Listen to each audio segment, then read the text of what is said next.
Hiru joketa Zabaletak aurrera egiteko bidea aurkitu eta urratsez urrats urrutira iritsi nahi dute. Jose Javier Zabaletak ikaragarri zigortzen ditu beste atzelariak. Gaur, Abel Barriola errebotetik gertu jokatzera behartu du. Urdinak partidu erdirarte gorrien hutsetatik elikatu dira, baina bigarren zatian erraz hautsi dute hiru joketa Zabaletak norgehiagoka. Jaunarenak ez du atzelariari laguntzeko aparteko aukerarik izan. 22 eta 13 sailkapen buruan, Juan eta Jose Javier bakarrik geratu dira. Idiazabalen gaur galduta, Bengoetxea 6. eta Beroitz liderrak baino koska bat beherago daude. 6 eta 1 aurreratu arren, Zamaika tanto jarraian egin dizkiote gero Ezkurdiak eta Zubietak.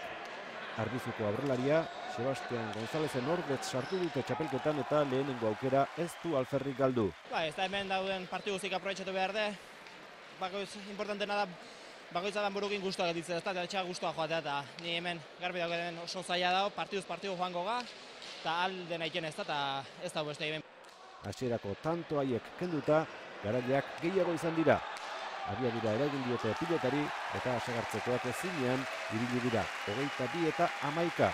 Ezkurdiak eta Zubietak bigarren puntua eskuratu dute.